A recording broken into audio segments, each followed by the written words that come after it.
does seem that he's getting, at least for public presentation purposes, a little bit anxious that his promise to end the war on day one is not panning out exactly how he envisaged. Well, let's talk to David Charter, assistant US editor at The Times. On tariffs, first of all, David, you heard me talking to Peter Morisi.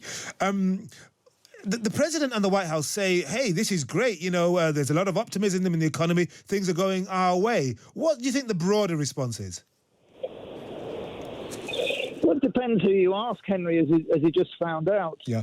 It is true what your last contributor was saying, that a lot of Trump's base are sticking with him, and they believe him when he says we have to go through a certain amount of pain in order to get to rebalance the American economy, which has been awry for the last 20 years and allowing all the other nations to rip us off.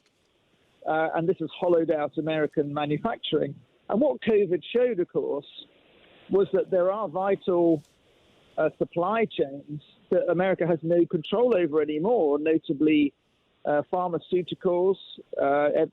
Every time you got a COVID test in America, it was made in China. Yeah. And also computing components and electronics, a lot of which is all been outsourced and made in faraway places. And it's Trump's view. It may sound a rather quaint view to people who are used to globalization, but his view, and it has been for the last 30 years, is that America should be much more self-sufficient and should make more stuff, and a lot more jobs would be created if it did. His way of going about it is, of course, not the usual politician's approach. It's the But it's a blunderbuss, isn't it? It's the New York businessman's approach. It's a bull in the china shop, because we know what Trump is. Yes. He didn't exactly explain to all of his supporters exactly how this was going to happen, but he did say that he could charge 20% tariffs during the campaign. Now, this was one of many potential policies, of course, perhaps got a little bit lost in all the hue and cry of the campaign. Yeah. But it's not like he didn't give people warning of what he might do. And they can always fall back on that and say, this is what I've always wanted to do. And it is something that he's talked about for really literally for decades. Yeah, best part of 40 years. I saw a clip of him on Oprah back in about 1988. That's gone viral again. Let's pivot to Russia, because, Trump wants a reset on the American and global economy through tariffs. He also wants a reset on relations with Russia, and he's using his envoy, Steve Witkoff, to help him do that. And Witkoff was in St. Petersburg meeting President Putin, I think for the third time, and this meeting lasted over 4 hours. The question is, what can we expect from it? Because Trump's getting impatient. Well, you've seen another post online from Trump today saying that Russia better hurry up. It does seem that he's getting impatient, and perhaps the message is getting through to Trump that Putin is stringing him along because they bullied, as you know, the Ukrainians to accept the proposal for a ceasefire. Then it was put to Russia, and if you recall, Russia negotiated for an end to the attacks on energy infrastructure, which was the most, of course, prized assets of Russia itself.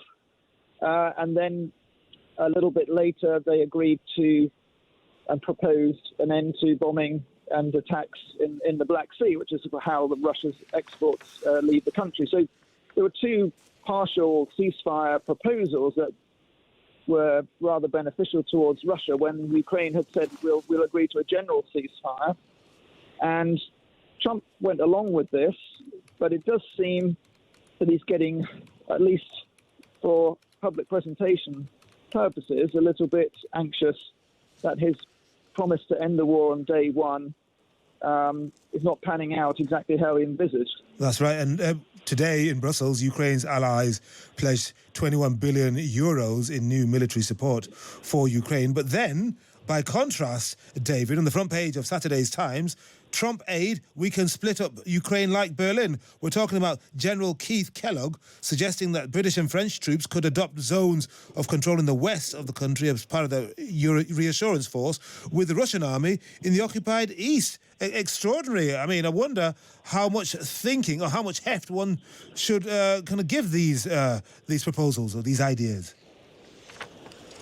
Well, this comes from the horse's mouth. It's an interview with one of Trump's negotiators, not the main guy, who's Witkoff, who, as you say, was in St. Petersburg today talking to Putin, but someone who is privy to the inner discussions. And what it suggests to me, Henry, is that all along we've been hearing indications from the Trump team that it's just not realistic to expect Russia to give up the territory, especially in those four regions that it claims as its own, and which it in some cases occupies largely.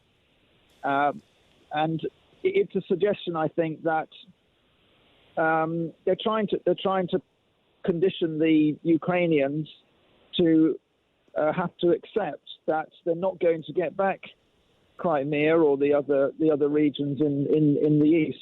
They're going to become permanently occupied Russian territories under any plan that's agreeable to Moscow. And of course, you're only going to get an agreement if it's agreeable to Moscow. Indeed. David, thank you very much indeed for joining us. Have a good weekend. That's David Charter, Assistant US Editor at...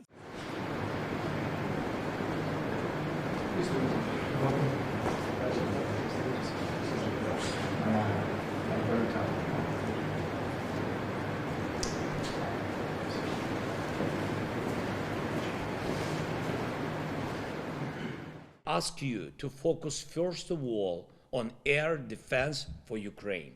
We truly need it. 10 Patriot systems, the free wall has them. What is needed now are political decisions to make them work for peace. We need that result. We have information that at least several hundred Chinese nationals are fighting as part of Russia's occupation forces. This means Russia is clearly trying to prolong the war, even by using Chinese lives. Pressure on Russia must increase every day, until the daily threat of Russian attacks disappears. It must vanish from Ukraine's sky, land, and sea. It must end at the negotiation table. Only the most difficult conditions for Russia on the battlefield and in international relations can force it to do what's needed for a true peace. And today marks exactly 1 month since Russia rejected the US proposal for a full and unconditional ceasefire. 1 month that has made it completely clear Russia is the sole cause of this war.